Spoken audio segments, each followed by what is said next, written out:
When you tell somebody you're going to build a supersonic passenger jet, the first question is, are you f***ing crazy? Yeah. And imagine the year is 2050. What is flight like? Are we still going subsonic? Once we're flying with Overture, how would that flight look like, let's say from London to New York, which takes about 8 hours right now? Yeah, well, it's gonna be about 3.5 hours, 3 hours and 40 minutes, wheels up to wheels down. If you leave at 5 p.m., you actually land at 3:30. Wow. Right? Because you're actually flying faster than the Earth rotates.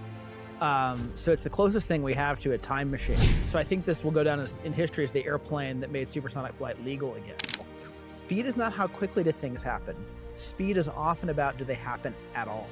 Like, who would we know if we could, get anywhere in the world much faster than we do today? Yeah. Who would our friends be? Who could our family be?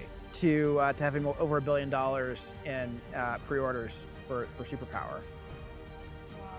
And now Crusoe ordered 29 29, turbines? 1.21 gigawatts. My experience has been there's no shortcut and there's no substitute for actually knowing what I'm talking about.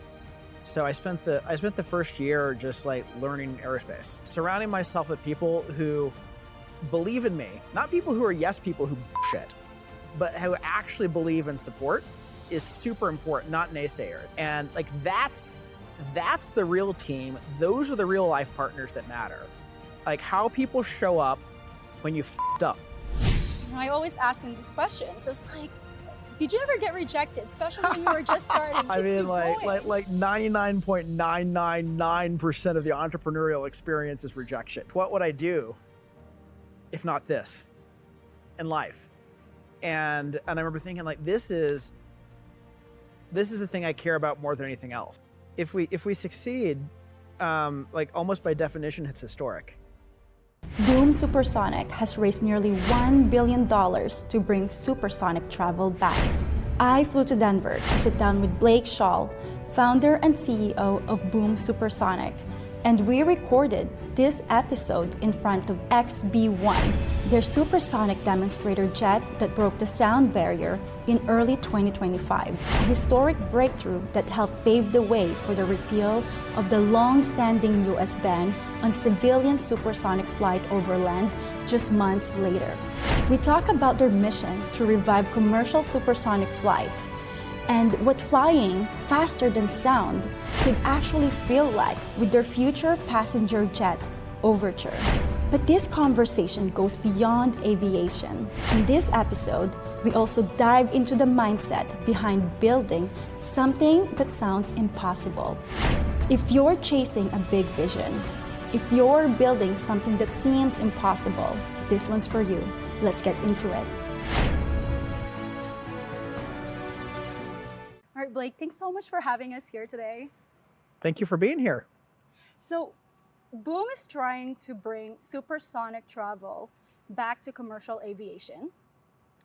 When you step back and look at what you're building here with your team, what does it actually feel like to carry that mission? And what part of it do people underestimate the most? For me personally, it's a little surreal. I don't have the background to be doing this. When I started Boom 11 plus years ago, my only aviation credential was a pilot's license.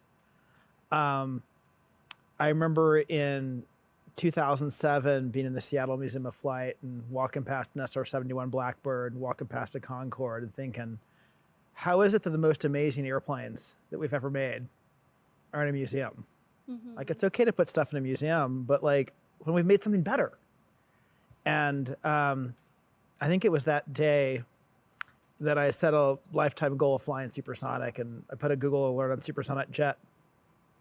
So I anticipated doing it by buying a ticket, not really by starting a company. And so the journey towards building this airplane, breaking the sound barrier last year, maybe the most surprising thing is wow, it's actually working. It's a little bit like the dog that caught the car. Mm-hmm. This thing that I thought was this impossible dream is actually doable. And it sort of led me to this bigger idea of wait a minute, how in the world was I the person with the formula for a supersonic passenger renaissance, and like what other big problems are like hiding in the world unsolved that like no one's tackling. Yeah, so, but why did you think that was your problem to solve, right? Especially as someone who, who was not in the aerospace industry at all. Yeah. So when I started a first company before this that we'd sold to Groupon in 2012, and my first company, like we literally made a barcode scanning game. It's like the least ambitious thing that you could possibly go do, the least important thing. And then I was like went one rung up the totem pole to like working from barcode scanning games to internet coupons. And I remember thinking, I loved the entrepreneurial experience, but it was tough. It was personally tough. And, I would wake up in the morning and think,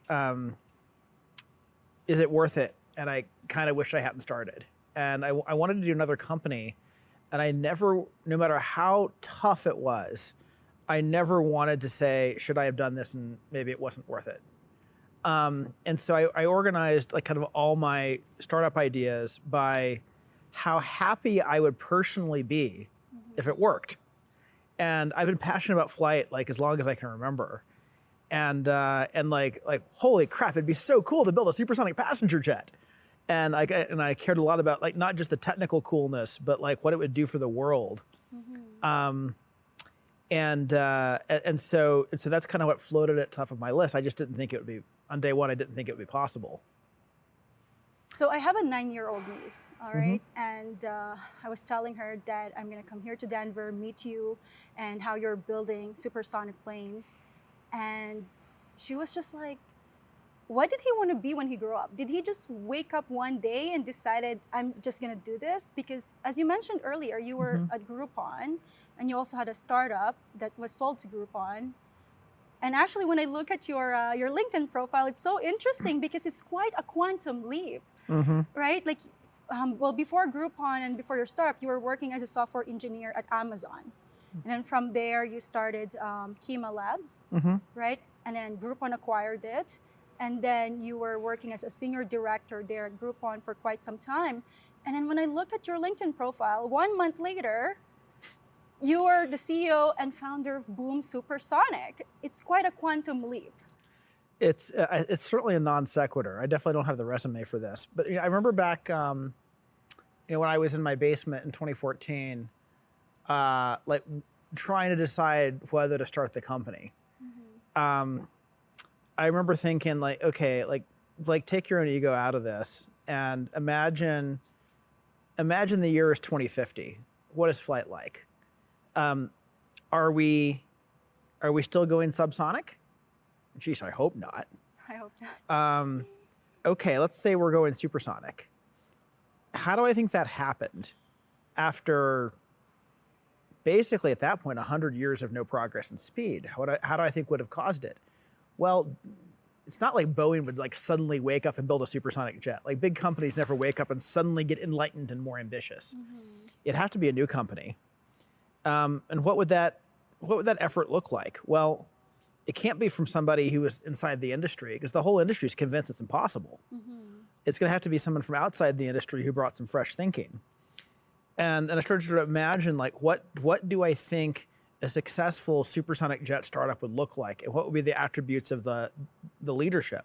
Like, okay, you have to be really good at telling a concrete and compelling story of why supersonic flight matters, why it's going to be of great human value, that it's not just about going really fast like, Tom Cruise and Top Gun, but it's about enabling more people to go more places. It's enabling you to have friends from other continents. It's changing who you can know, where you can vacation, who you can fall in love with. This is the meaning of speed. And you have to be really good at telling that story. You have to be incredibly persuasive to be able to get great people to throw in with you, whether we're talking employees, investors, partners. You have to be super perseverant. And I started imagining all these like leadership qualities. You have to be really technically deep. Those great engineers aren't going to want to work for a CEO who doesn't understand what they're doing. So I looked in the mirror and I'm like, was that me? Definitely not. And I kind of made the decision that my excitement for the mission outweighed all of my own like personal insecurity about whether I could do this and whether I was up to it. And I remember thinking about the leaders, like the leaders that I really admire, you know, like the Bill Gateses and the Steve Jobs of the world, and you know the people who set out to really change things and succeeded. Like we know their names, like, you know, and Bill had the audacity to in like the 1970s to set the goal for Microsoft to put a personal computer on every desk in every home running Microsoft software. Like, it wasn't obvious personal computers were even going to be a thing, let alone that they would be everywhere and that he would be able to power all of them. And yet, like, Microsoft did everything he set out to do and then some. And, you know, so the people who set audacious goals and then like hit them, like, we know who they are. Yeah. And I think, well, what about those who set out audacious goals and miss? We don't know who they are. But those people, they're almost like the dark matter of entrepreneurs. And I was like, I would rather be a dark matter entrepreneur than be at the end of my life thinking, I got really excited about this supersonic thing and then I shrugged. And I was like, the only way to know what I can do is to stop worrying about what I can do and just put all my energy into succeeding and be willing to do whatever reinvention of myself I need to do along the way. Wow. Like it's really cool, like, you know, like the whole story, right? And so let's go to the supersonic planes. Overture, you're planning to introduce that in 2029, right? So once we're like, you know, flying with Overture, how would that flight look like, let's say from London to New York, which takes about 8 hours right now? Yeah, well, it's going to be about 3.5 hours, 3 hours and 40 minutes, wheels up to wheels down. So, you know, it's actually going from London to New York, you actually arrive about 90 minutes before you took off. Okay. Right? So if you leave at 5 p.m., you actually land at 3:30. Wow. Right? Because you're actually flying faster than the Earth rotates. So it's the closest thing we have to a time machine. And so that means things like work a whole day in London and then make a dinner meeting in New York. It's actually possible, right? Or like have breakfast in London, fly to New York, have breakfast in New York, fly to San Francisco, have breakfast in San Francisco. And in fact, as long as you keep flying west, you can just keep having breakfast. Like, this is so wild. I can't imagine it happening right now, but I guess, you know, 3 years is not that long, right? I think it's, yeah, well, if we give ourselves to the end of the year in 29, that's 4. Wow. Yeah, and to be clear, I think there's no like guarantee we'll hit that timeline exactly. But Okay. the key thing, the thing that gets me excited, the team at Boom excited, is we know we can do it. You know, we already built this airplane, which is you know, the first supersonic jet ever built outside of a government or military, and it's built out of airliner technology that we know scales up. And it's the first airplane to demonstrate a real practical solution to sonic boom. And that resulted in the U.S., the 52-year ban on supersonic flight got repealed about 6 months ago. So I think this will go down in history as the airplane that made supersonic flight legal again, which is a big deal. So does it exactly happen in 2029? I don't know. But we know we can do it if we don't give up. Yeah. Now, what would be, you know, the first moment on board where a passenger would think, you know, like once, let's say, you know, this is happening now, right? And they're like, okay, this is not a normal plane. Like, Right. When does that happen? When would they feel that? I think it's from the moment they book their ticket, right? Like today when you book a ticket, I mean, like you flew down. What airplane did you fly on? Air Canada. Okay, so you flew on Air Canada. You know the airline. Yeah. What airplane was it? I didn't really check. It was just Exactly. Exactly. Like, you have to be a real av geek to know what airplane you're on. And basically nobody chooses flights by what airplane it is. But everybody flying on Overture is going to choose Overture. So it's different. It's different from the moment you decide to go. And by the way, you'll be able to take trips you otherwise wouldn't take. Like, virtually nobody went to Hawaii before the speed of the jet. When it was like 16 to 20 hours from the West Coast to Hawaii, it's too long. Yeah, it's We'll go to wine country instead or something, right? It was the speed of the jet that enabled the trip to be possible. So I think that the very existence of these trips makes people aware of what's different. Yeah.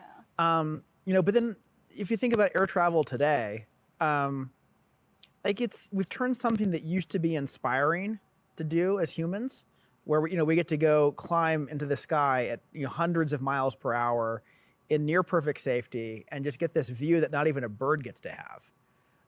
But we've turned it into an experience that most people dread, because you get harassed in airport security, and there are crowds, and there's stress, and is there going to be an overhead bin for my bag, and what's my seat going to be like? It's just it's not an inspiring experience, and we're, at least initially, we're not going to get to reinvent all of that.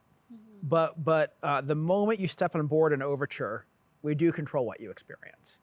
And I want Overture to be this oasis in the travel experience that, and so unlike Boeing and Airbus, we're actually designing the inside of the airplane along with the airplane itself. And we want it to feel different. Years before starting Boom, every time I would get on a flight, I remember asking myself, what would this thing be like if somebody who cared as much as a Steve Jobs or a Johnny Ive had designed it? And by the way, once I asked that question, I could never see the same thing again in airplanes. I'd notice all the seams and the gaps, and the things that were just not thoughtfully designed. The things that visually or auditorially contribute to being a stressful experience. Try counting the number of seams and gaps in the overhead bins, and ask yourself whether they all really need to be there. Yeah. There's a lot of just visual and auditory clutter that I think contributes to a background environment that feels stressful. Mm-hmm. And so I want Overture to feel different than when you walk on. I don't think the average passenger will even be able to put their finger on all the little things that are different, but they'll feel it. And I want people to feel something different when they step on Overture. So I'm originally from the Philippines, but I live in Canada now. I haven't been to the Philippines since 2009. And the main reason, it's not about the cost. It's not about because, I don't have anyone there. I have a lot of relatives there. I'd love to go to the Philippines once a year, but I don't, because it takes minimum 24 hours to get there with at least 1 or 2 layovers. Mm-hmm. And that's why I just don't go. My parents don't go often either. It's really sad. It's really sad. That is lost connection with your family because we haven't made flights faster. Yeah. There's a story like that in my family. My older 3 kids had a grandfather who lived in Hong Kong, and they got to see him maybe 3, 4, 5 times their whole life before he passed. And how old are they now? They're 12 and 13 now. Okay. And so they probably don't really even remember him. They certainly never had a chance to really get to know him. And why? It's a similar story. It takes too damn long to get to Hong Kong. Yeah. And so it's not about, if we reduce an 18-hour flight to 9, it's not about saving the 9 hours. It's about, do you go or not go? Mm-hmm. And I think that's a thing that's widely underappreciated about speed in general. Speed is not how quickly do things happen. Speed is often about, do they happen at all? I'm really fortunate that you came to Denver today. You might have decided the flight was too long and it wasn't worth it. Mm-hmm. And then we would probably not be doing this at all. Right? Yeah, So I think it was about 3.5 hours to get here. But hey, with Boom Supersonic's Overture, it would have probably taken an hour to get here. Yeah, probably could have saved an hour or so off of that. Yeah. At least with the first version. But yeah, so speed matters, and it's not about going fast in the air. It's about what you do on the ground you otherwise couldn't do. Mm-hmm. And not everybody has exactly the story that apparently you and I are having. But I think there's a lot of possibility in the world that is lost that you don't even see. Who would we know if we could, get anywhere in the world much faster than we do today? Yeah. Who would our friends be? Who could our family be? Yeah. No, life would be so different. So different, yeah. Right? So it's why speed matters, and also affordability matters. That was one of the problems with Concorde. It was just too darn expensive. Yeah. It's $20,000 for an uncomfortable seat. So that was really for royalties and rock stars. And very few people flew it repeatedly. But if we can get the cost down and the speed up, I think back about, where my family was 10 years ago. Mm-hmm. And like we didn't fly business class. We definitely didn't fly. We could not have afforded a Concorde ticket. Yeah. And yeah, when supersonic flight comes back, like initially we'll be able to do it for about 3/4 less than Concorde, but that's a starting point. It's not an ending point. How much would that be? That's like, think $5,000 round trip across the Atlantic. So like what you'd pay in business today. And that's way better than 20, but it's also not where we want it to be. And so there's a whole roadmap, and that's one of the reasons. One of the reasons we called the first airplane Overture, as we said, not only is a flight on Overture a start of a journey, but Overture is itself a start of a new era of flight. So supersonic flight usually means a sonic boom, right? Like there's that like loud noise. And it's also why many places restrict flying supersonic over land. So with Overture, will there be a sonic boom at all? And how do you plan the routes and operations around that reality? Yeah. So the punchline is we've found a way to fly about 50% faster than today's airplanes without any audible sonic boom. And it's a thing we call boomless cruise, where literally the boom comes off the airplane, but we fly at an altitude and speed such that it refracts in the atmosphere and makes a giant U-turn in the sky, and nobody on the ground ever hears anything. That said, I think the idea of the sonic boom is what blocks supersonic flight, I think, is largely mythology. Like you can make a really loud sonic boom. The same way I think of a thunderstorm. If lightning hits in your backyard, it's going to be really loud. But distant thunderstorm is much quieter. And so not all sonic booms are created equal. And I'm not, I think the prohibition on supersonic flight in the US was frankly largely about blocking the European Concorde after the American competitor had been canceled. So I think we'll find over time that in order to go faster than 1.5x, there will be some kind of a sonic boom. Today, we're going to do that over water, where no one's there to hear it. Over land, we'll fly boomless, so there's nothing to hear. But to go to higher speeds will require some kind of a sonic boom. But I think what we're going to find is that the problem has largely been overstated for political reasons. Interesting. So if speed is the upside of bringing supersonic travel back to commercial aviation, what's the cost? Like, where does Overture win, and where does it lose when it comes to energy and efficiency? It definitely does take more energy to go faster. We use roughly twice the energy per passenger mile as you would flying the same passenger subsonic. I believe in a energy abundance future. We've had a little bit of this mindset about like, oh, we should find a way to use less, and I think it's a huge mistake. We should find a way to have more, and do it in a way that ultimately is good for humanity. And so our modern lifestyle in the developed world requires a lot of energy. And effectively, the more energy we use, the better off we are. And so I think finding ways to continue to scale and produce that energy cost effectively, and with care for the world around us is the way to go. Yeah, I thought I'd ask that because I have a friend who works at Bombardier in Montreal, and he was like, "Oh, so you're meeting Blake Scholl? Can you ask him this question?" I was like, "Okay, I'll do that." Okay, we talked about like the plane, a little bit about your background and how it was like quite a quantum leap, right? And now I want to ask you a little bit about like your mindset and all that. So when you started, you were saying earlier that, you felt a little bit insecure about it too because you were not like, an aerospace guy, right? But how did you build the conviction, especially knowing people would say, you're not an aerospace guy, right?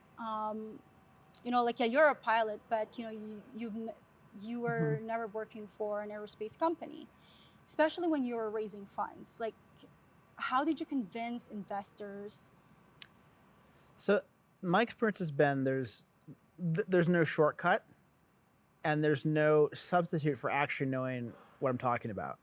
So I spent the first year just like learning aerospace before I hired anybody. And I mean like the first thing I did was like build a spreadsheet, 3-line spreadsheet model of how much better we would have to do than Concorde on fuel efficiency in order to make supersonic flight work at a business class kind of fare.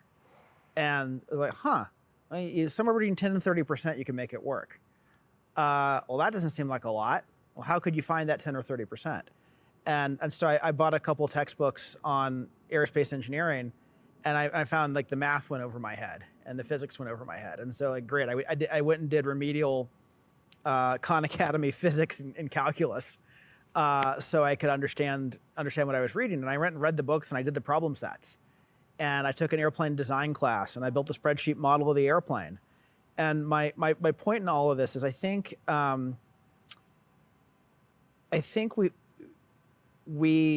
it's very hard to change what we enjoy, what we're passionate about.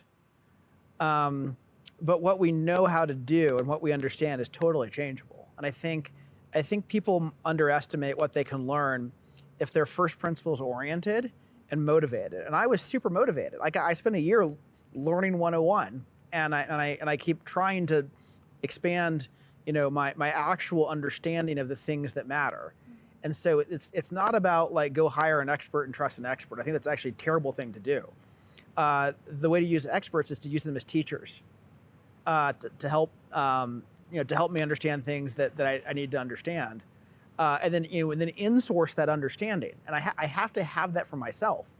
So at the end of the day, there's no substitute for knowing what I'm talking about, and there's no way to know what I'm talking about except to do the work.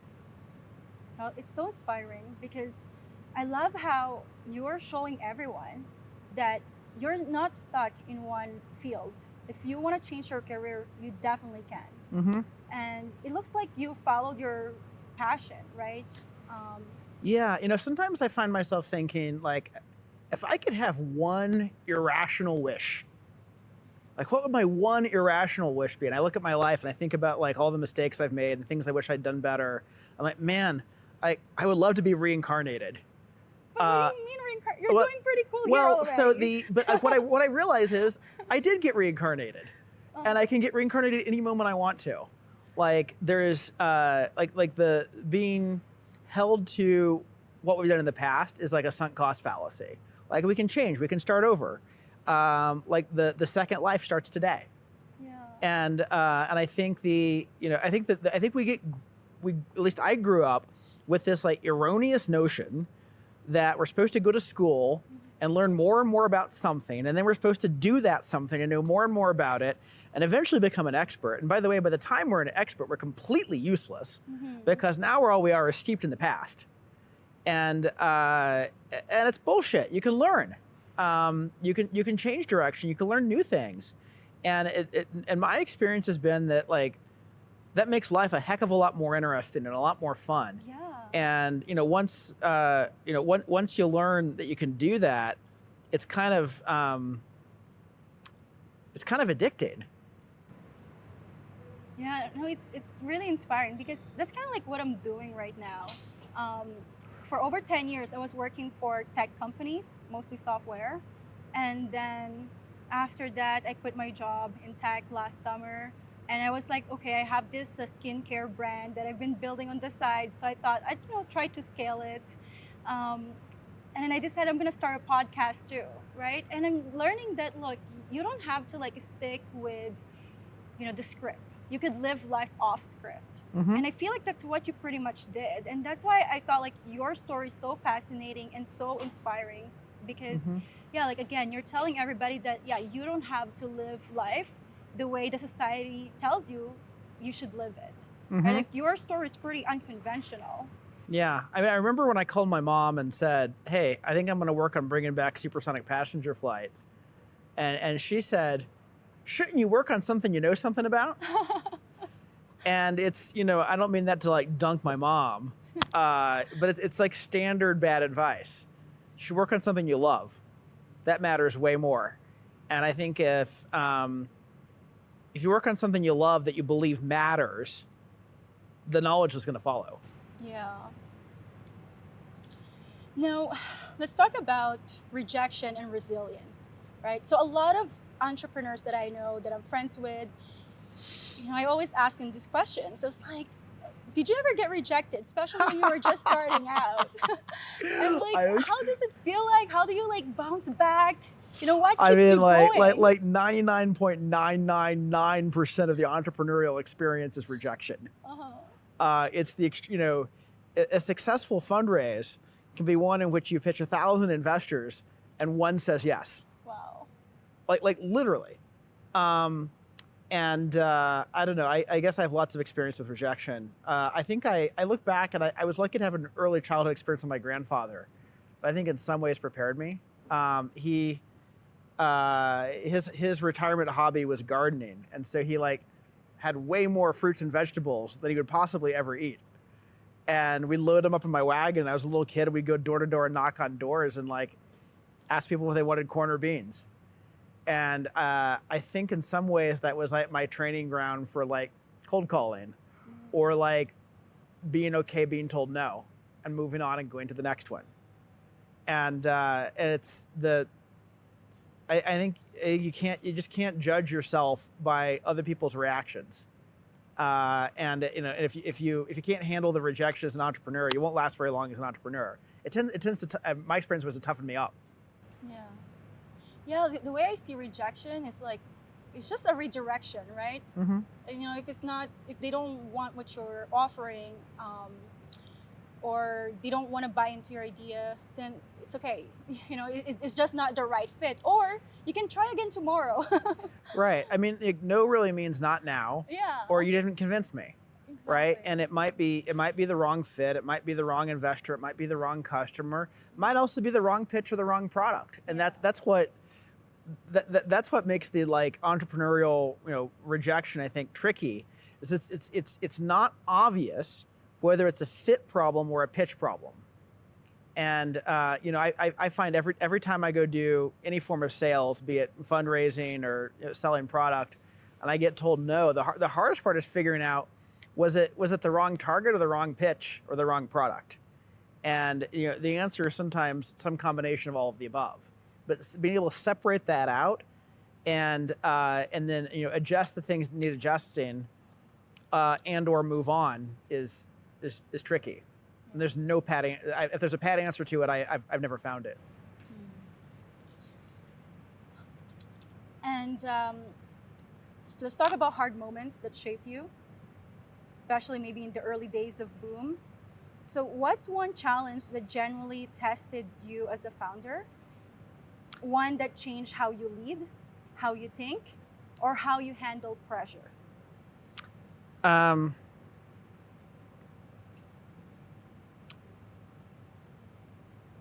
There's so many. And I might need you to like re-ask the second parts of the question because I'll get lost in the first part. There was a really early moment. I don't think I've told this story before. Okay. When the company was still in my basement and we were like half a dozen people, and we haven't even done Y Combinator yet. So 12 people. It was like in the basement. Like half a dozen people. I think it was like half a dozen people. 6 or 7 of us, something like that. It wasn't a lot. Like working in my basement in Denver, and I was out like trying to raise money for us to go do this thing.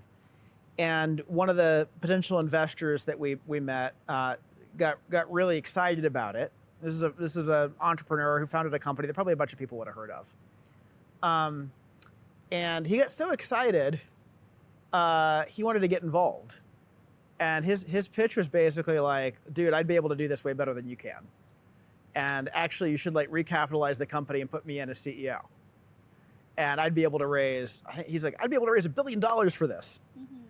And we kind of knew that getting the money together to do what we were doing was one of the big challenges. And so the team was like, well, maybe we should say yes. And it was an existential moment for me, and I really struggled with it. And I was like, do I like, this is like sort of my baby. Do I hand it to somebody who might do it better than I would? Do I hold on to it? And I remember calling one of my longtime mentors because it was an existential moment for me. And we talked about like, geesh, what would I do if not this in life? And I remember thinking like, this is like, this is the thing I care about more than anything else. And, like, I have no idea how far I can go, and I don't just like roll it over to somebody else. And so it was a tough moment, but ultimately I said no, and I don't think he believed in me. A few years later, he actually came back and said, "Actually, you got this further than I thought you would. I want to invest." Wow. And he did, and became a good friend. Oh, that's such a good story. It's like so inspiring.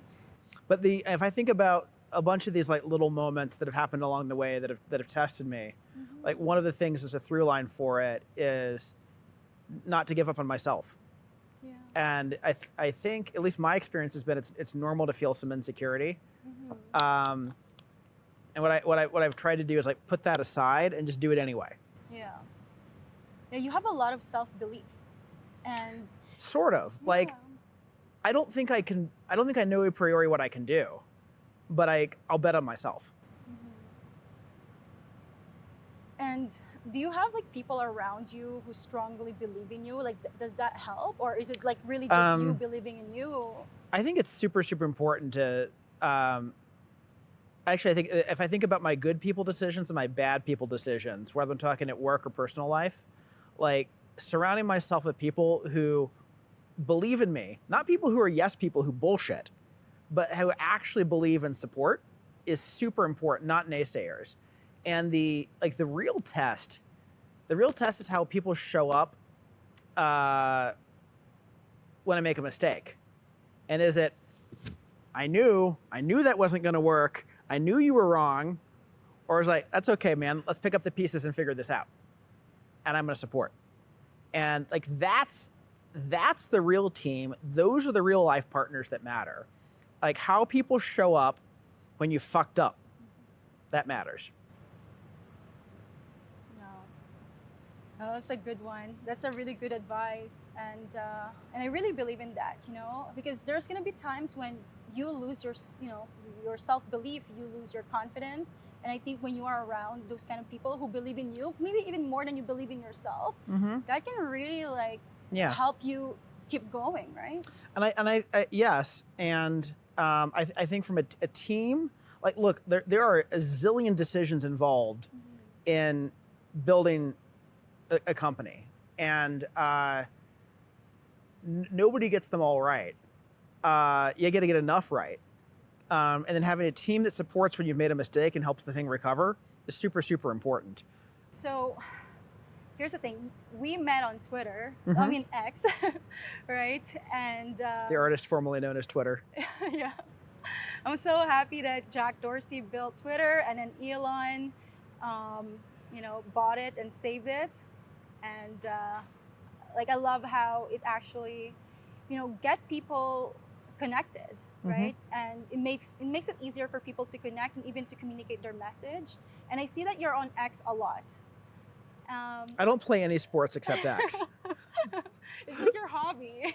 It sort of is. I don't it's fun. It's also magical. One of the things I love about X is it's a platform that's basically used by almost all the most important people in the world. And if you just say or do something sufficiently interesting, it's like you get to deliver your message directly into all of their inboxes, exactly. Right? And it's just like, and like that's pretty cool. Yeah. Yeah. So I thought I'd pull some of your tweets. Uh-oh. No, don't worry, nothing crazy. Just to maybe ask you to elaborate on that. So, tweet one, you said that I started Boom knowing literally zero people in aerospace. Networks are built naturally when doing something interesting. They are not preconditioned. Now, how did you find the right people to build something this ambitious? And what's the quality you look for that matters more than resume prestige? So we were just talking about X. Actually, Boom might have been very, very difficult to start without LinkedIn. I remember on day one, going to LinkedIn and doing industry equals aerospace, connection equals first degree. And literally there were no results. I didn't know anybody.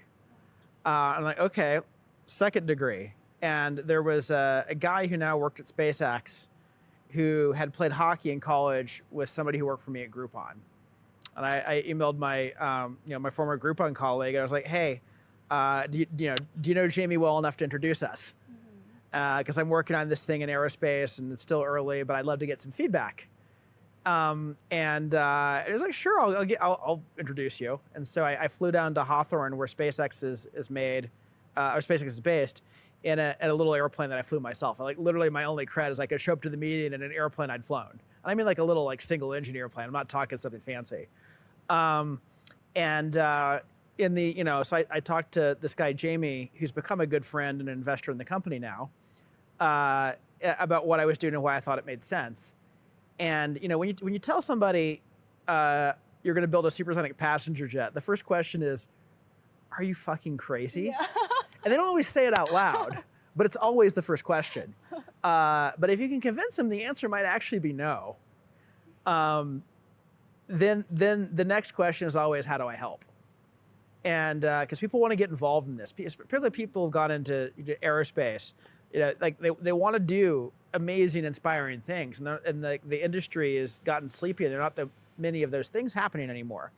And so I asked Jamie, like, if you could wave a magic wand and get anybody on the planet to come work with you on this mission, forget do they want to, forget are they available, forget how much do they cost, forget where they live, forget everything other than if you got any draft pick, who would be your draft pick in terms of technical, and who do you want in the trenches with you doing the hard work?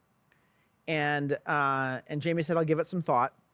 And on my flight back, I remember my phone buzzed. I looked down at my phone, yes, while I was flying the airplane, and there were 5 names. And Jamie introduced me to those 5 people, and I asked them the same question. And so I was sort of like, I basically meet all the best people I could possibly get meetings with, and asked them to if they'd open their Rolodexes and connect me with the best people they knew. And if you there's the whole joke about like everybody's 7 degrees to Kevin Bacon. Like everyone is also, 6 degrees to Kevin Bacon. Everyone is also 6 degrees to the best aerospace engineers in the world. And so pretty soon I was actually talking to like some really remarkable people. And I got to the point where I had a half a dozen candidates for the first couple hires. And at that point I wasn't quite sure how to interview them yet. And so I was living in the San Francisco Bay Area at the time, and I flew everybody out to the Bay Area, and we got a jam session for a couple days. And my premise was, I don't know all the right interview questions, but if I throw the best 6 people I can find in a room, and we talk about how you create a supersonic airplane from scratch and a supersonic company from scratch, as I watch the conversations, I'm going to be able to tell who knows what they're talking about and who is the kind of person I really want to work with. And we ended up hiring 2 people out of that room, and they became the first couple people at Boom. Oh, wow. Like, that's a good hiring process. And you're hiring right now too, right? Okay, so to anyone who's watching and who wants to work here. Yeah, I mean, Boom is not the easiest place to work. It's closer to the hardest place to work. But we do plan to roughly double the company this year. And, I always tell people, don't come unless you're really, really excited about what we're doing. Because if you don't love the idea of creating a supersonic passenger renaissance, and you're sane, you're going to give up. But this is the kind of thing where you're like, oh yeah, I want to make that happen. And, and you're willing to kind of give it everything, then Boom can be an amazing place to be.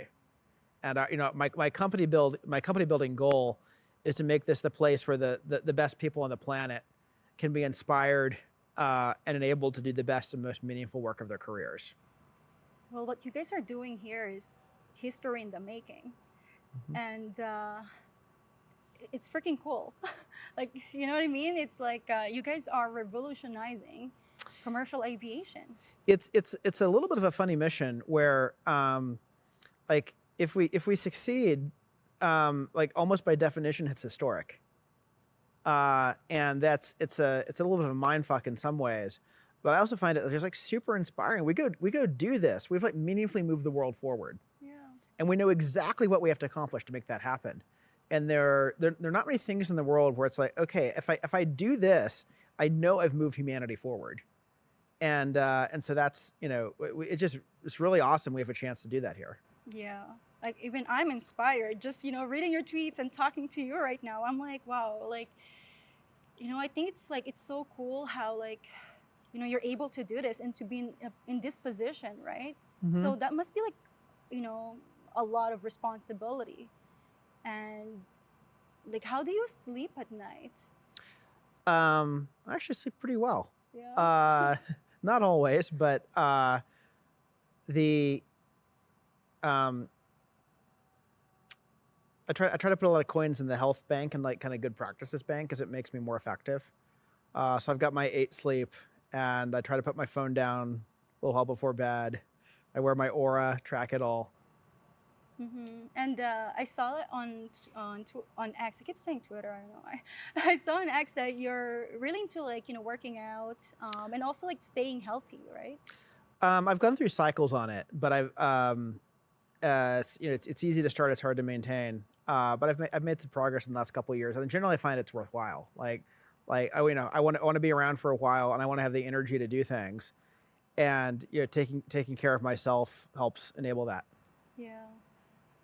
And okay, so a bit off topic. Like, what kind of supplements do you take? Like, I'm just curious because you seem so energetic. I know. I take Vitamin Boom. Vitamin No, by the way, I don't think there's actually like, so I should not be like a source of like supplement advice. I can tell you what I do. Yeah. Which is I use Function Health, which like does my blood work every 6 months.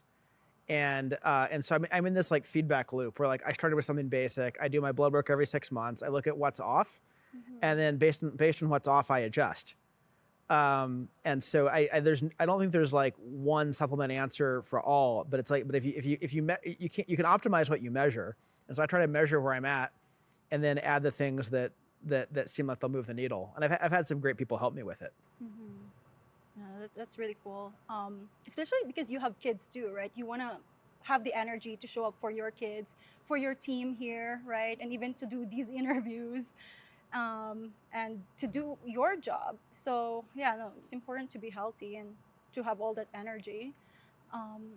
But were there times when you're just kind of like super exhausted, and you're like, oh, you felt like giving up?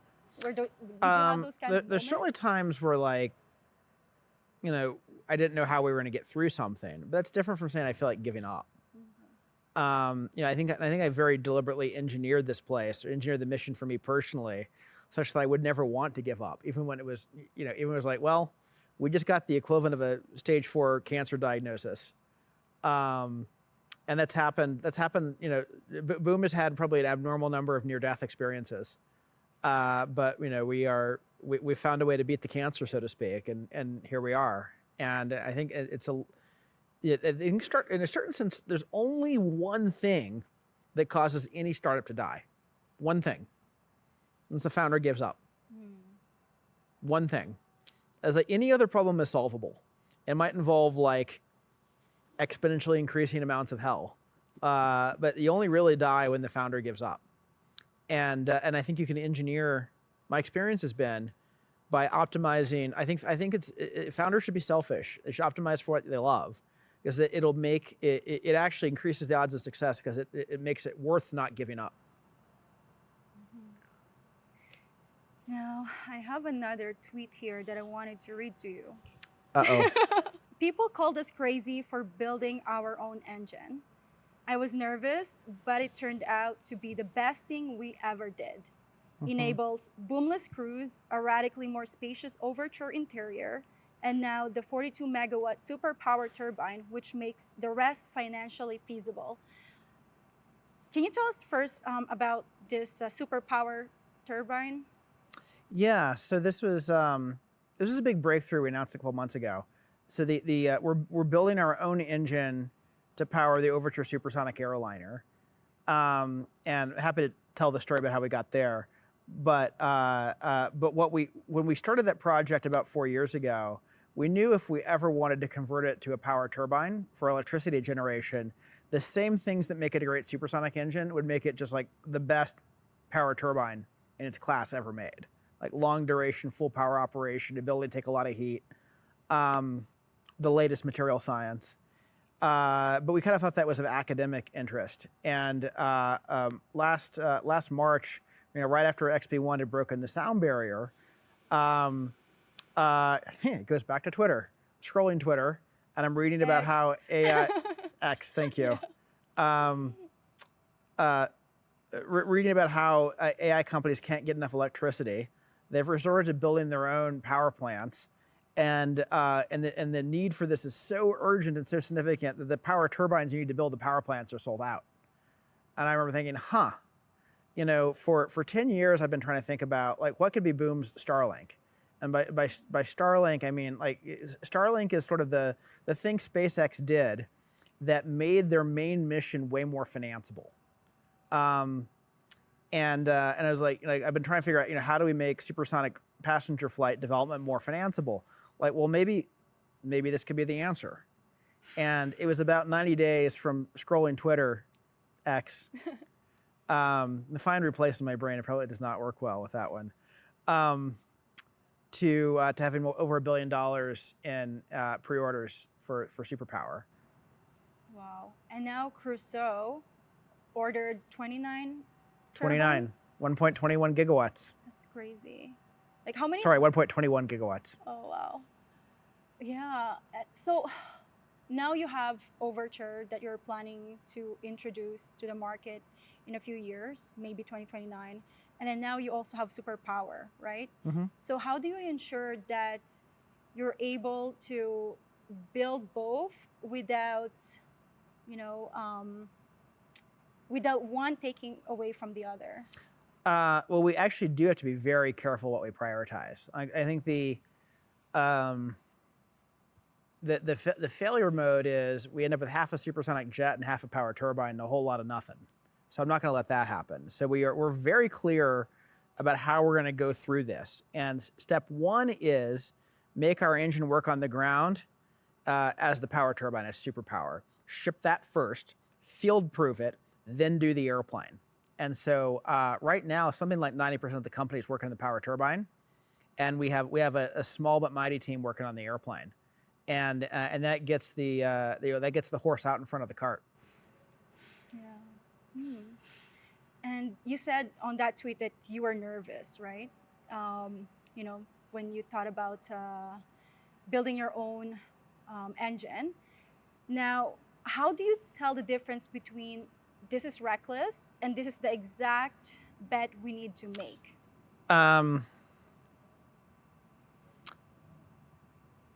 It was very obvious to me that although it was a big bet, there was no other way. And so when I started the company, we actually originally intended to build our own engines.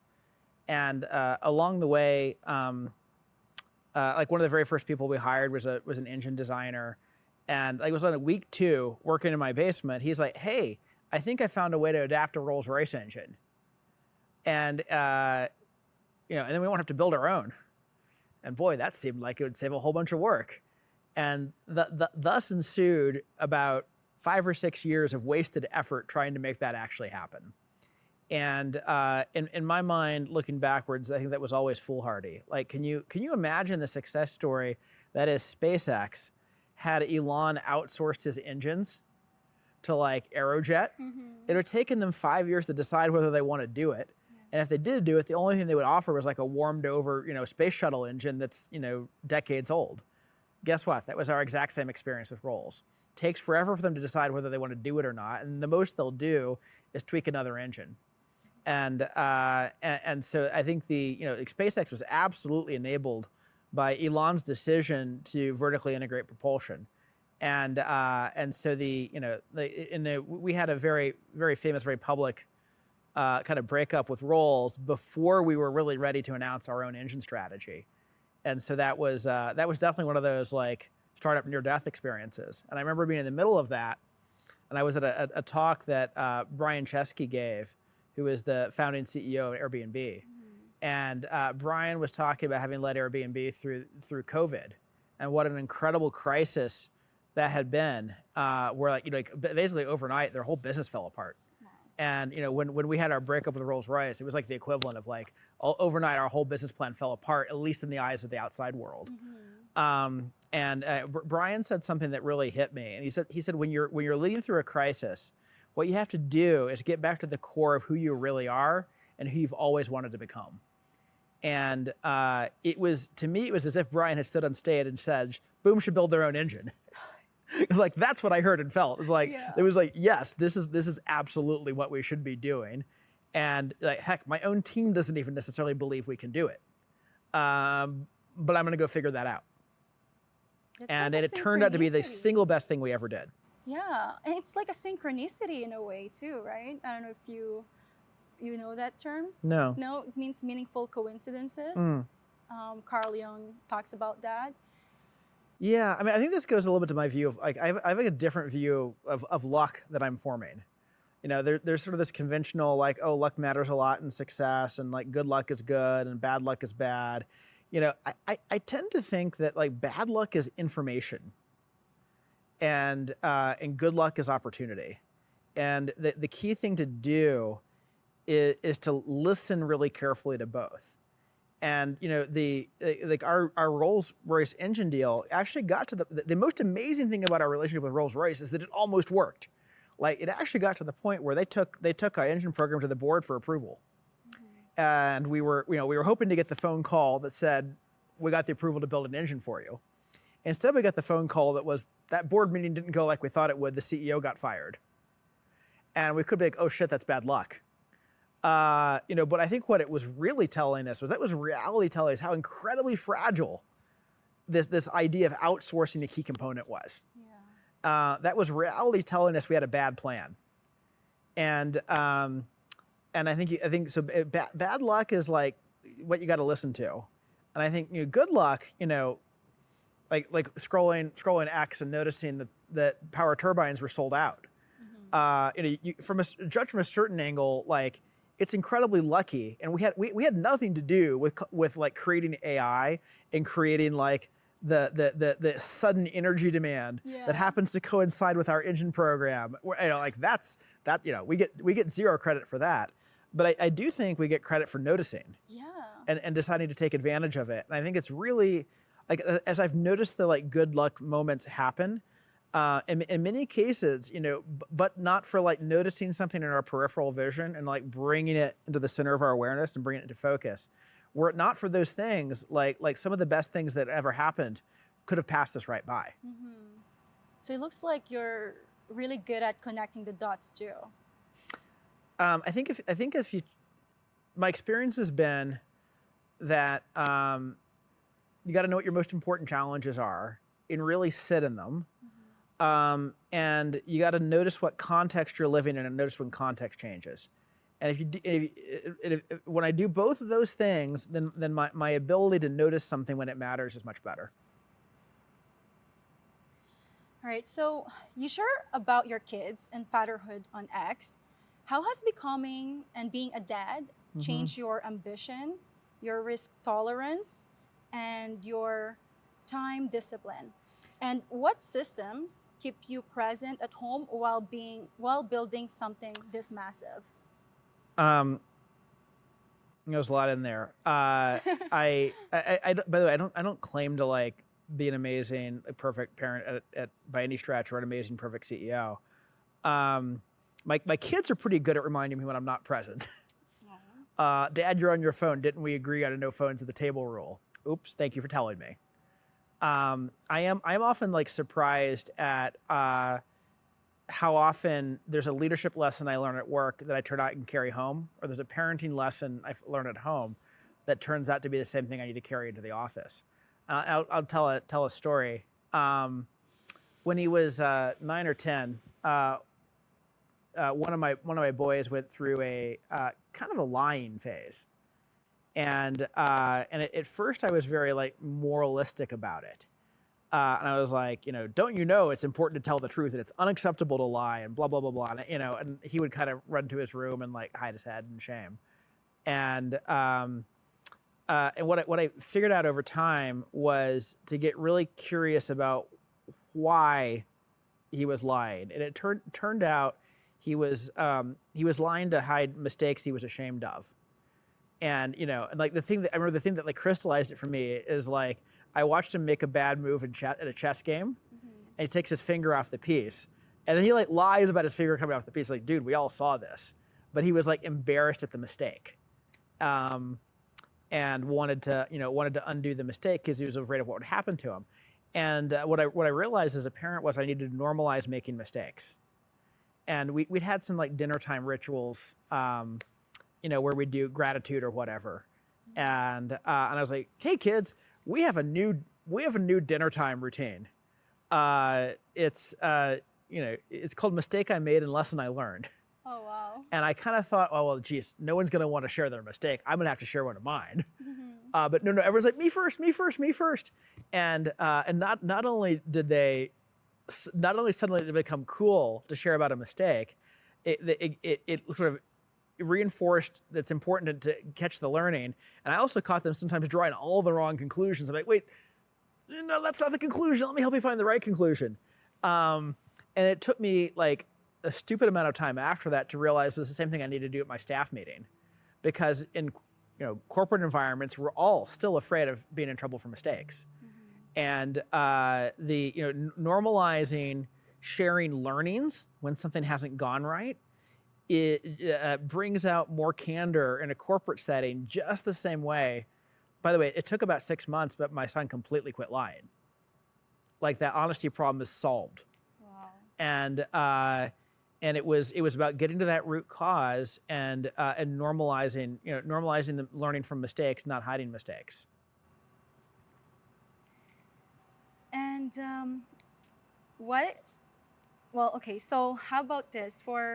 What advice would you give to builders, right? So for aspiring tech entrepreneurs who want to build something that matters, what's the advice you give that most people don't want to hear but need to? Most people don't want to hear.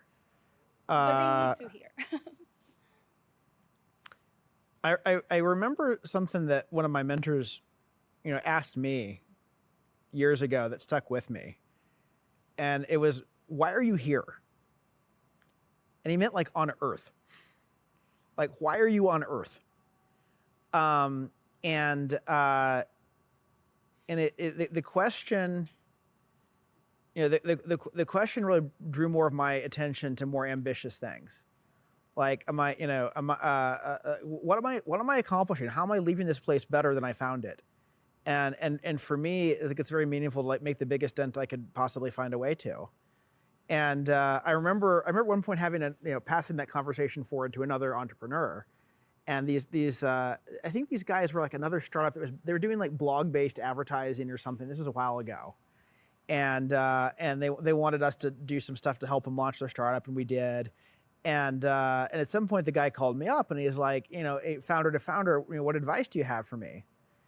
And I think I said something like, is blog advertising really what you want to do with your life? And it was a little rude to say maybe, but he was like, huh. And then he called me back a year later and he's like, so I shut that company down. Oh, wow. And I'm reinventing ocean freight with a new kind of boat. And I'm actually not completely sure how far they've come, but they did actually build a new kind of boat. And it was like, okay, that's cool. Like, why are you here? Oh, wow. Okay. And what's unconventional belief? You have, this is going to be the last question I have for you. So what's one unconventional belief you have about the future in general that you would be willing to bet your reputation on? And why are you confident that you're right about it? I think people tend to think that all the low-hanging fruit in the world has already been plucked. And that for us to make a contribution in the world, we need to go find our own niche, our own unique angle, our own small piece where we might do something small. And I think everyone assumes that all the good spots are already taken. And the moment something becomes possible to do, somebody's going to do it. My experience has been that's completely false. And that there are, in fact, the assumption that the low-hanging fruit has already been plucked means there's a lot of it that's not plucked. And, I don't know if supersonic is exactly low-hanging fruit, but when I started the company, everybody assumed that if it could be done, it would have been done. Wasn't true. I think there are lots of things in the world that are like that. I think it's important to learn to see the problems that other people don't see, that are hiding in plain sight, that we've accepted as reality so deeply that no one thinks to do anything about them, and then go after that stuff. Wow, well, that's a pretty good one. It's actually making me think a lot about, what the low-hanging fruits are now. But yes, I guess we're gonna wrap this up. Blake, thank you so much for having me here, having my team here. And yeah, thank you. And this is really awesome. Thanks for making the subsonic truck. I appreciate it. It's been fun. All right. Thank you, Blake. Thank you.